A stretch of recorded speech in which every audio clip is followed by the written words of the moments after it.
Hello दोस्तों, एक बार फिर से हम आपके लिए सीटेट के क्वेश्चंस लेकर आए हैं जो कि 25 दिसंबर को सीटेट के एग्ज़ाम में फर्स्ट शिफ्ट के अंदर पूछे गए हैं। वो सभी क्वेश्चंस इस वीडियो के अंदर मिलने वाले हैं और उन सभी के सही आंसर की बात भी हम यहाँ पर करने वाले हैं, जो कि बोर्ड की बुक के अनुसार आंसर रहने वाले हैं। तो वीडियो को लास्ट तक जरूर देखिएगा। वीडियो पसंद आए तो लाइक और शेयर करना ना भूलिएगा। चलिए तो क्वेश्चंस पर चलते हैं। सीटेट एग्ज़ाम 25 दिसंबर का पेपर फर्स्ट का एनालिसिस है। जो भी क्वेश्चंस हमें पता चले, अधिक से अधिक क्वेश्चंस इस वीडियो में लेकर आए हैं हम आपके लिए। क्वेश्चन नंबर फर्स्ट है, एक बालिका परीक्षा में मेहनत करती है, यह है, यानी कि जो बालिका होती है वो परीक्षा के टाइम पे मेहनत करती है, तो ये क्या है? उच्च उपलब्धि अभिप्रेरणा है, यानी कि उसे कोई अभिप्रेरणा मिल रही है, उच्च उपलब्धि अभिप्रेरणा होगा इसका राइट आंसर। सेकंड है, शिक्षा बिना बोझ के रिपोर्ट का संबंध किससे था? ये हम आपको पहले भी बता चुके थे कि एनसीएफ से क्वेश्चन आ रहे और बहुत इजी क्वेश्चन पूछा है। शिक्षा बिना बोझ के जो एनसीएफ 2005 था उसके अंदर बताया गया था कि बच्चों को बिना बोझ के शिक्षा देनी चाहिए। एक बालक विद्यालय की संपत्ति को नुकसान पहुंचाता है, वह है, तो वो किस श्रेणी में आता है? बाल अपराधी की श्रेणी में आता है। ये आज 25 दिसंबर को काफ़ी इजी क्वेश्चंस पूछे गए हैं, बजाय कल के 24 जो दिसंबर था उसके क्वेश्चंस थोड़े टफ थे। 25 दिसंबर के बहुत इजी क्वेश्चन आए। सीखने के लिए सबसे महत्वपूर्ण क्या है? सीखने के लिए अर्थ निर्माण सबसे महत्वपूर्ण माना गया है। 4 ऑप्शन थे, लेकिन जो सही आंसर होगा उसकी ही हम यहाँ पर बात करने वाले हैं, क्योंकि अन्य जो ऑप्शन थे वो सही तरीके से याद नहीं रहते हैं। हमको स्टूडेंटों के द्वारा ये क्वेश्चंस पेपर बताया गया था, उसके अकॉर्डिंग हम आपको बता रहे हैं। क्वेश्चंस की जो लैंग्वेज है वो थोड़ी इधर उधर हो सकती है, प्रॉपर जो क्वेश्चन आया था उस तरीके का नहीं होगा, लेकिन क्वेश्चन वही मिलेगा आपको और उसका आंसर भी सटीक मिलेगा। शिक्षण में उत्तम प्रणाली क्या है? अध्यापक व छात्र दोनों प्रश्न पूछे, यानी कि वह शिक्षण सबसे उत्तम माना गया है जिसमें अध्यापक और छात्र दोनों द्वारा प्रश्न पूछे जाते हैं। विद्यालय से पलायन करने वाले बालकों के अध्ययन की सबसे उपयुक्त विधि है। उपयुक्त विधि केस स्टडी, यानी कि केस स्टडी का मतलब क्या होता है कि कोई बच्चा है वो स्कूल देरी से पहुंच रहा है तो उसके ऊपर केस स्टडी की जाती है, या वो स्कूल छोड़ रहा है, उसके पढ़ने में इच्छा नहीं है, मन नहीं लगता, तो उसके ऊपर केस स्टडी की जाती है कि क्या कारण है जिसके कारण बच्चा स्कूल नहीं आ रहा है और स्कूल छोड़ रहा है। प्लान करने का मतलब छोड़ना होता है, तो केस स्टडी की जाती है। क्या उसे पढ़ाई समझ नहीं आ रही, क्या टीचरों द्वारा पढ़ाया उसे समझ नहीं आ रहा, या उसे अन्य कोई प्रॉब्लम है, उसकी रिसर्च की जाती है, वो केस स्टडी विधि कहलाती है। आत्मसम्मान की भावना का लक्ष्य किस अवस्था में प्रकट होता है? तो बच्चों के अंदर आत्मसम्मान की भावना कौन सी अवस्था में प्रकट होती है? किशोर अवस्था जो होती है उसके अंदर प्रकट होती है। आत्मसम्मान की भावना बोलते हैं इसे, झंझावात की, तूफान की अवस्था बोलते हैं। इसमें काफ़ी सारे चेंजेज आते हैं, इस कारण ये काफ़ी इंपॉर्टेंट अवस्था होती है और इससे हर एग्ज़ाम के अंदर क्वेश्चन आ रहे हैं। किशोरावस्था से भी एक अध्यापक श्रव्य दृश्य शिक्षण सामग्री के प्रयोग से अपने अध्यापन को रोचक बनाता है। भाई कोई भी अध्यापक है वो श्रव्य दृश्य शिक्षण सामग्री का प्रयोग क्यों करता है? श्रव्य दृश्य शिक्षण सामग्री का प्रयोग करता है कि जो चीज़ें वो पढ़ा रहा है वो काफ़ी रोचक हों और बच्चे उस चीज़ को ग्रहण करने में काफ़ी ज़्यादा इंटरेस्टेड हो, जिससे कि उन्हें अच्छे से समझ आए। चलिए नेक्स्ट क्वेश्चन की तरफ चलते हैं। अभिक्रमित अधिगम मॉडल के जनक हैं। अभिक्रमित अधिगम मॉडल हमने काफ़ी बार आपको बताया हुआ है, स्किनर हैं इनके। यदि आप हमारे वीडियोस भी देखते हो, पुराने वीडियोस में हमने काफ़ी सारे क्वेश्चंस बताए थे, जिनमें से काफ़ी सारे क्वेश्चंस आपको मिल रहे हैं, तो उसमें ये वाला क्वेश्चन हम काफ़ी बार बता चुके हैं आपको। चलिए नेक्स्ट क्वेश्चन है, खाद्य श्रृंखला के परस्पर समूह को क्या कहा जाता है? खाद्य श्रृंखला के परस्पर समूह को खाद्य जाल कहा जाता है। ये क्वेश्चंस खाद्य श्रृंखला से भी एक क्वेश्चन पहले भी आया था। 10% एनर्जी है वो एक लेवल से दूसरे लेवल में जाती है और इसकी खोज किसने करी थी, सबसे पहले किसने बताया था, ये वाला क्वेश्चन भी आ चुका है। तो खाद्य श्रृंखला को भी आपको अच्छे से देखना है आगे के एग्जामों के लिए।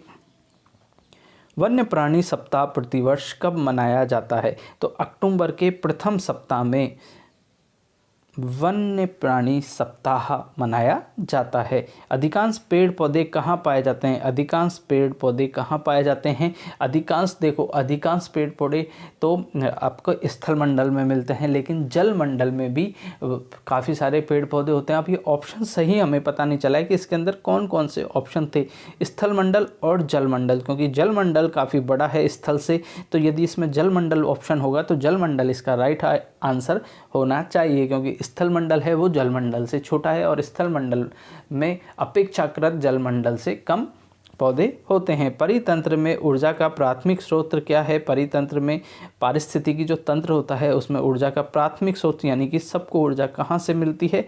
सूर्य के प्रकाश से मिलती है।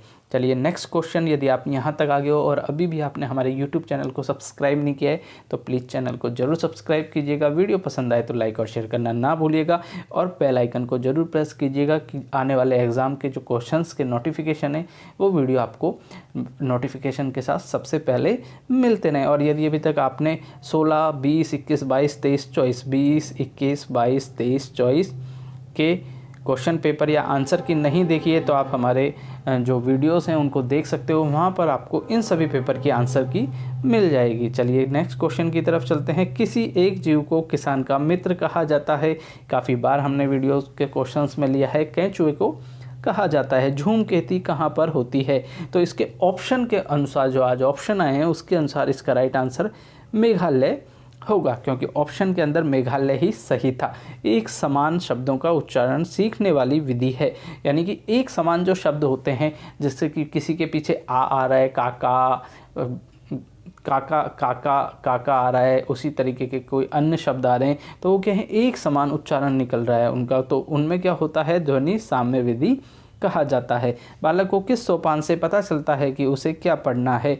तो बालक को किस सोपान से पता चलता है? यदि आपने एसटीसी की है, बीएड किया है तो आपको पता है सोपान क्या होता है। सबसे पहले प्रस्तावना प्रस्तुत की जाती है, यानी कि आप कौन सी चीज़ पढ़ा रहे हो उसके लिए कुछ क्वेश्चंस तैयार किए जाते हैं, कुछ बेस तैयार किया जाता है, जिससे कि बच्चे को उस टॉपिक के बारे में पता चल सके। तो इसका राइट आंसर होगा प्रस्तावना। नेक्स्ट क्वेश्चन की तरफ चलते हैं। जब शिक्षक द्वारा हाथ में पुस्तक लेकर वाचन कराया जाता है तो उसे किस नाम से जाना जाता है? आपको पता है वाचन काफ़ी टाइप का होता है। एक शिक्षक जो होता है क्लास में आके पुस्तक लेकर और वाचन करवाता है तो उसे क्या बोलते हैं? आदर्श वाचन बोलते हैं। आदर्श वाचन भी होता है, अनुकरण वाचन भी आता है। अनुकरण में क्या होता है, पहले शिक्षक बोलता है, उसी बात को रिपीट कर कर बच्चे बोलते हैं। तो ये कौन सा होगा? आदर्श वाचन होगा। प्रयोग के अनुसार क्रिया विशेषण के कितने भेद होते हैं? हिंदी के क्वेश्चंस भी पूछे गए हैं तो 3 भेद होते हैं क्रिया विशेषण के अनुसार। हिंदी भी काफ़ी इजी आ रही है, कुछ ग्रामर आ रही है, यानी कि संज्ञा सर्वनाम संधि वगैरह पूछी जा रही हैं। महात्मा में कौन सा समास है? तो समास कौन सा होता है? महात्मा में कर्मधारय समास होता है। समास के बारे में हमने ट्रिक बताई हुई है, काफ़ी इजी ट्रिक है। यदि आपने नहीं देखी तो आप हमारे वीडियोस में जाकर देखिएगा, आपको समास की ट्रिक मिल जाएगी। बाल मनोविज्ञान का केंद्र बिंदु है? तो बाल मनोविज्ञान किसी भी चीज़ में क्या मानती है कि बालक के अनुसार कार्य करना है, बालक के अनुसार पढ़ाना है, बालक के अनुसार भी कोई भी काम होगा वो किसके अनुसार होगा? बालक के अनुसार होगा। इसलिए केंद्र बिंदु क्या है? बालक है। संवेग शब्द का शाब्दिक अर्थ क्या है?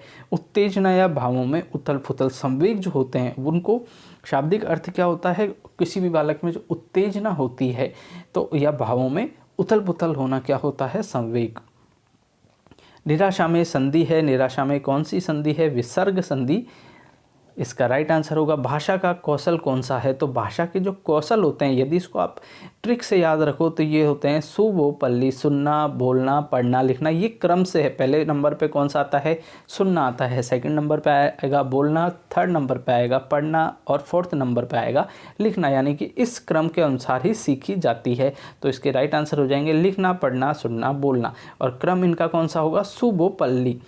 ठीक है, सुबोपल्ली होगा। शिक्षण अधिगम प्रबंधन प्रत्यय के प्रवर्तक हैं। शिक्षण अधिगम प्रबंध प्रत्यय के प्रवर्तक कौन थे? आई के डेविस के द्वारा ये दिया गया था। प्रयोगशाला में कार्य करते समय विद्यार्थी किस विधि का प्रयोग क्या अनुकरण करता है? तो प्रयोगशाला में कार्य करते हुए कौन सी का करता है? आगमन विधि। 2 विधियां होती हैं, एक को पता है आपको, आगमन विधि होती है और निगमन विधि होती है। तो आगमन विधि किस विधि को कहा जाता है? कोई भी उदाहरण को, जो चीज़ आपको आती है उसको लेकर नियम की तरफ जाते हैं तो वो कौन सी होती है? आगमन विधि। पहले टीचर के आपको उदाहरण देगा, जो उदाहरण आपको पहले से आते हैं, ये होती है आगमन। और निगमन विधि क्या होती है? निगमन विधि होती है पहले नियम बताया जाता है, जैसे मैथ का फॉर्मूला आपको पहले ही लिख दिया जाता है, उसके बाद में कोई क्वेश्चन सॉल्व कराया जाता है, तो वो कौन सी विधि होती है? निगमन विधि होती है। हिंदी भाषा में मूल व्यंजनों की संख्या कितनी होती है? तो इसका राइट आंसर होगा हिंदी भाषा में मूल व्यंजन कितने होते हैं? 33 मूल व्यंजन होते हैं। चलिए नेक्स्ट है, गद्य शिक्षण को प्रभावशाली शिक्षण प्रविधि है। गद्य शिक्षण की प्रभावशाली प्रविधि कौन सी है? स्पष्टीकरण विधि। स्पष्टीकरण विधि होती है वो गद्य शिक्षण की सबसे प्रभावशाली विधि मानी गई है। द्वितीय भाषा शिक्षण की विधि है। द्वितीय भाषा शिक्षण की विधि कौन सी होती है? अनुनाद विधि। आगमन विधि निम्न में से किस शिक्षण सूत्र पर आधारित है? उदाहरण से नियम की ओर। आगमन विधि यानी कि जो पीछे हमने अभी आपको चर्चा की है, आगमन जो आया हुआ, आपको पहले से कौन सी चीज़ आती है, किसी भी चीज़ का उदाहरण है वो पहले से आता है, तो उदाहरण से नियम को। और वाचिक अभिनय में किया जाता है। वाचिक अभिनय में क्या किया जाता है? वाचिक अभिनय में किया जाता है कि अनेक बालक हैं वो क्या करते हैं, उनको पात्र बना दिया जाता है। आप कोई भी चैप्टर पढ़ रहे हो, जैसे कि महाराणा प्रताप है तो महाराणा प्रताप का चैप्टर में आप एक को महाराणा प्रताप बना दोगे, उसके मंत्री बना दोगे, उसके सैनिक बना दोगे और वो संवाद करवाओगे। इस तरीके से क्या है, पात्र के रूप में वो संवाद करते हैं, तो ये वाचिक अभिनय विधि कहलाती है। इस प्रकार आज के काफ़ी सारे क्वेश्चन हमने कराए हैं। नेक्स्ट वीडियो में फिर से मिलते हैं। यदि अभी तक आपने हमारे यूट्यूब चैनल को सब्सक्राइब नहीं किया है तो प्लीज़ चैनल को कर दीजिएगा सब्सक्राइब। वीडियो पसंद आए तो लाइक, शेयर और कमेंट करना ना भूलिएगा। मिलते हैं नेक्स्ट वीडियो में। कमेंट करके ज़रूर बताइएगा आपको वीडियो किस प्रकार का लगा। Thank you.